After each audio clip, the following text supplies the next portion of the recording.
Nwoke m na-anụ sị na ọ bụrụ na m ejere biteli ego ya ga-eji wee bido ọrụ, na ya ma nyezibụ na ụmụ m ego nni. Ofu nwaanyị asị m na ya nụrụ di o, na ya ji ụmụ na-anọ, na sisi di eji wee nụbụ ya, na di ya mara ma ụmụaka ọ na-eyi akwa, na di ya mara ma ụmụaka ọ na-agba shuu, na di ya gbara ego na na-akwụ n'ụlọ akwụkwọ, na di ya mara anything gbasara ụmụ ya, na si ife ọ na-emebe ego nni ka ọ na-enye, and ego nni afọ ọ na-enye bụkwa give and take. Nne ya na-alụ ọrụ oyibo, ị na-alụ a na-etinyelu gị ego, ịghọta kịta. Na ihe a na-akwụ ya n'ọrụ oyibo bụ 180k. Ọ sị bụ mana ha nwere organization ebe afọ, ịghọta, ọ ga-abụ iche ibi ego ebunye gị, emesịa esi n'ụgwọ ọnwa gị na-ewepụ.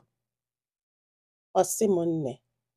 na since ya na di eji wee bili, na ọ bụrụ na ịkwụ ụgwọ ụlọ lụọ, di ya agwa anyị eje bite ego nye, o wee kwụ ụgwọ ụlọ. Ọ kwụsị ụgwọ ụlọ, ọ sị na ya ga-enyechighị ya, na ọ banyechighị ya o, ndị ụlọ ọlụfa na-ewelu that money from ife a na-akwụ ya n'ọnwa ahụ. Then ọ kwụsị ụgwọ ụlọ ga-echighị azụ ebe obi na aja. Ọ sị anya binye ego ka ati na biznes, anyị ejebitekwa dị ka 300 or 400 nye oluo tinye na biznes ya. Then o tinye osi ebe afọ na-enyefe ego nni o. Ọ bụrụ na ọgwụ ọgwakwa ya anyị ejebite ọzọ nyekwu ya. And ọ na-eklem kwa na ọnya nwa na-efidi ha. Ama m ị na-aghọta the game now, mana ife gbasara ụgwọ akwụkwọ, ụgwọ akpụkpọ ụmụaka, akwafa na-eyi, ife ọzọ niile a na-eme n'ụlọ bụ n'isi ka ọ dị. Ọ sị m nne na ụgwọ ụlọ nke ikpeazụ akwụ, na ya bitesieli ego, o wee tiesie na biznes, o wee lụkwụ ụgwọ ụlọ, wee sị anya ji ebite ọzọ ya ajụ, o wee yọgidie ya wee jebitekwe 200 nye, o wee mezuo, wee kwụ ụgwọ ụlọ bikos na landlord agwago ha hapụọ.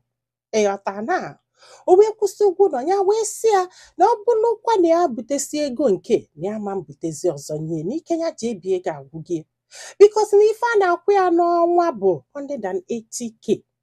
and out of 180k afọ na ife a na-akwụzi ya bụ 50k, na ndị ọzọ niile na-aga na loan ya ji eji, na-ejigo 1 point something m na loan, na ya ma mbizikwe o, ya gwasịa di ekwelụsị ya na agha ama ka esi eme n'ọkwanye ga-akwụ ụgwọ akwụkwọ, na ụgwọ akwụkwọ ụmụaka na ya kwụgidela for 70k. Out of 70k afọ fọrọ, ya wee yọọ dị onye isi ụlọ akwụkwọ sị biko ya nye time ya ga-akwụtọpụ, dị umeanụ ghọta, wee nye time nọ na this December kịta ka akwụtọpụ 70k, and ya fọrọzi ego ya ga-eji wee kwụ ụgwọ n'uhie nwa a na-abanye kịta, which means na ụmụaka ga-anọ n'ụlọ maka na di ya nwere ego. Ọ sị m nne ka ụgwọ n'afọ na-akwado ka o mee expire, landlord wee na-agwafa sịfa na fa ga-apụ ma ọ bụ na fa kwụrụ ụgwọ ụlọ. Ọ na-asị landlord ya nwee elefa ndidi, ya nwee elefa ndidi, na-ayọ anya ji ebite n'ihe jero na mgbafu na arụ adọrọ mama ya, a na-ekwu mama ya nwụkwu anwụọ, ịghọta kịta. So na fa ga-anụ ụlọ, ya wee si die ya weta n'ego ka e wee kwado ụlọ a ga-ana ma golu ụmụaka akwa, kwado n'ụmụaka amenna di esi na ị ga-atọrọ. Ọ sị m nne ya ebuo ihe a na ya mara ife a ga-eme, ya ejekwa bute 600k na akpọnye efe akwa ụjụ na di ya akwa ewepụtanwuru ego eji wee kwa akwa ụjụ, na ọka ekpekete ya wee si ya budo onye wee chela akwa ụmụ nwoke na abọchi nye si ha jee kwa di wee chele wee jekwulu nwoke na-akwa akwa, nwoke wee kwasị akwa, di wee kwụgodo ụgwọ kwụfọ ụgwọ, nwoke afọ wee bido nye pie nsogbu, ọ bịakwa nye je were ego nye wee kwụtọpụ n'ọsọsọ abife di weta na fa na-akwado ịnajekwa n'ihe na ego ka eji wee gbogo ya ka eji gbada ya ka eji mee ife niile ma ife egotela everything ya na-ekpuchi di esi na ya nwere ego sọsọ ego akwa afọ ka ọ kwụrụ. Ọ sị m nne to her greatest surprise wee nalụ n'ụlọ na ụwa ife a na-ekwuzi n'okwu na-abasị na ego adọrọ na o nwere ife nke nwa. Ọ sị m di eti aka na akpa wefute 200k nye ndị befa, ya kụjasịla akụja na ya mara ebe ego si wepụta. Ọ sị m ikekwụla ọtọgwụ ya, ikekwụla ọtọgwụ ya. Emesịa ejesie nata, so landlord wee sị ha hapụbanụ, ọ bụ na fama akwụ hapụ ọnụ ụlọ akwịghọta kịta so aka na-ekwu landlord wepụ ya n'ikpe, ha wee pụọ, nye ejekwe bite 500 tinye wee kwụọ dị ụgwọ ụlọ. Di ya wee kpọzi anya kịta ka akwụsala ụgwọ ụlọ ya ji ebite ego, wee sị ya jekwe ka o bitelie 250 or 300 ka wee tinyekwe na biznes ya as usual. Ya wee sị ya mba na ya ma mmie na ife a na-akwụzi a bụ 50k. Ịghọta na ya wepụ ego na 50k nwe ma na ya ma mfụzikwa ego moto atọfụ ụgwọ a ga-akwụ ya na ya ma mmie. Ụna m ife dis man kwu na ọ bụrụ na o butere ego afọ emesịa kịta ka ọ bịa ka ọ sị anya weta ego nri. Ọ sị m nne m chetakwa kịta na no this December kịta ka akwụtọpụlụ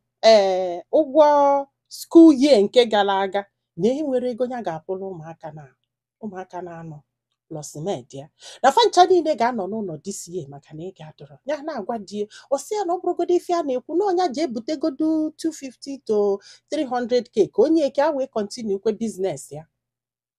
O wee sị m nne na this guy ya na-agwa anyị na ya mụrụkwa ebe obi o si ife ya babụ na obi na-aja o kwere abịa ka fancha niile bili n'oshudu na ya yọrọ ya sị ya ka anyị niile biri ebe a ihe ọbụla anyị fụrụ ka anyị mebe ọjụ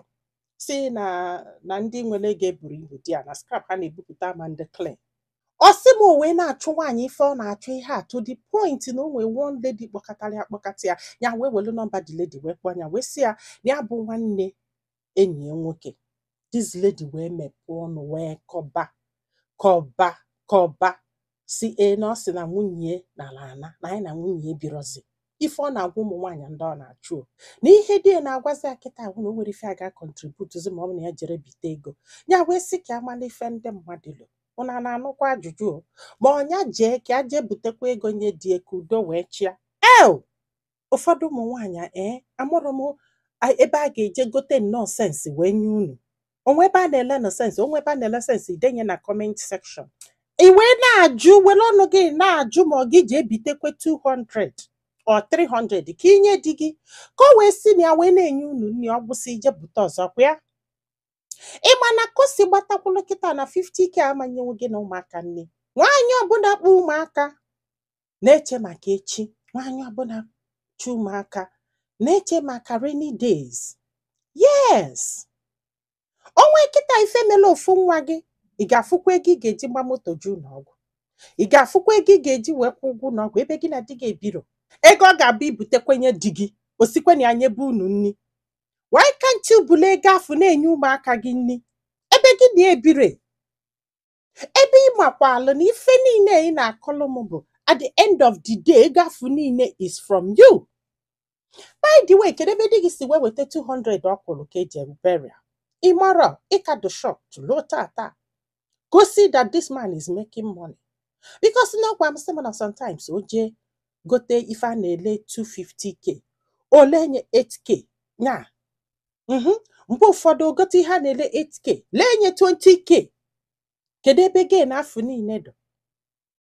kedu ebe gị na-afụ niile dọ na ịma mbụzikwa ibu 500 wee kwụ ụgwọ nọ recently na ịma mbụzikwa ibu 600k wee kwa nne na ịma mbụzikwa ịka ga-eje bute nke ị ga-eji kwụ ụgwọ akwụkwọ